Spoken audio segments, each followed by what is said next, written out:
So in the military, we have 3 different kind of rank structures. So we have the enlisted personnel, warrant officers, and then you got your officers also, the kind of the 3 different structures that we use. So the enlisted personnel are the personnel that kind of enlist usually out of high school, want to join the Navy, get out of town, see the world, offer a lot of different things, pay for college when you get out. Warrant officers, they're personnel that have been in the military for a while. To qualify for a warrant officer, you have to be a chief petty officer first, so E7 in the Navy before you can pick up the rank of warrant officer. And then the officers are the ones that come out of college or the Naval Academy and then do some basic training for that and then join the military. So the bottom 3, the Navy, are seaman recruit, seaman apprentice, and seaman. Kind of just refer to them as seamen or airmen, depending on their rate. After that, they become petty officers. There's 3 ranks for petty officers. So you have petty officer 3rd class, petty officer 2nd class, and petty officer 1st class.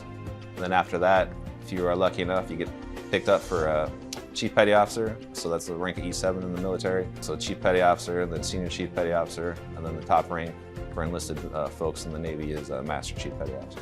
So this rank is a chief petty officer. So one of the names that I go by, you can call me chief. My other title is Cryptologic Technician Technical Chief Petty Officer. It's kind of a lot to say, so CTTC for short. Depending on what job we do in the military or the Navy, we got different titles. Everybody coming in, their first main focus when they first enlist in the Navy is learning their job. They go through the schooling for all that. You learn a little bit there, but it's mostly going to be hands-on. So when you go to a ship or squadron, wherever you're going to be stationed at, that's when you get most of your learning. And then you kind of focus on shipboard life, learning all the aspects of the ship. You'd be doing damage control if you got to fight a fire. A whole bunch of stuff can happen on a ship, so you have to be ready to fight anything. In the Navy, it takes a lot of hard work and a lot of years to make rank. So the higher up you get, especially with like officers, commanding officers definitely need their recognition. So you don't want to just go up to, say, the captain and say, hey, what's going on, right? You got to be respectful, show them the respect that they deserve. The years of experience are important because they've seen, just about everything in their time. They've been on different ships, different platforms, different shore duties, so they've kind of been around, have a different perspective, working with a whole bunch of different people. I know a lot of personnel here go to ships, so it's very important, especially on a ship. If you're one of the project leads or going on the ship to meeting the commanding officer, to know how to address them, kind of the proper way to enter a ship and everything like that. So for the Marines, they kind of start out as a private and then they work their way up. Every branch of service has different insignia that they go by, kind of easier to tell what branch of service they're talking about. So they start out as privates and they work all the way up to sergeant major. Not really many Marines here, but going to ships, if you're going to an amphib, a lot of Marines on board there, so you can be interacting with various Marines and Navy, depending on what type of ship you're going on. So non-commissioned officers are pretty much you're going to be your petty officers and your sergeants and stuff in the Marine Corps. Their position's kind of in the middle ranks, so they're going to be leading the junior sailors and getting guidance from the senior non-commissioned officers above them.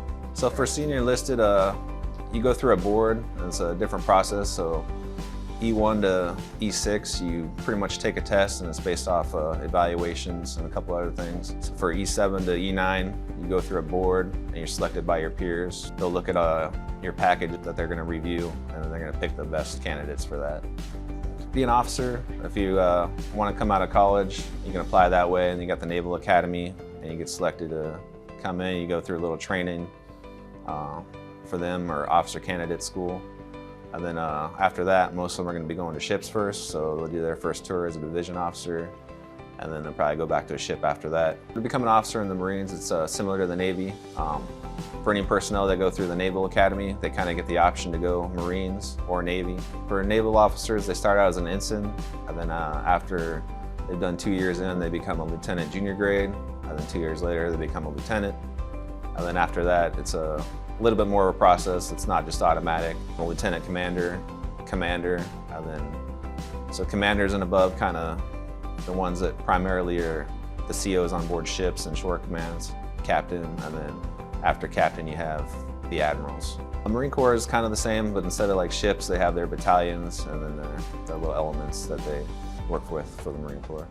You know, all the people that work here at Dahlgren got a lot of experience, prior military. So I mean, if you have any questions about personnel's rank, or you can always reach out to them. I mean, I'm sure you're working with someone that might have a little bit of knowledge prior and enlisted or an officer in the different services, or you can always reach out to one of us Navy personnel that are here. We're always available to answer any questions if you guys have anything.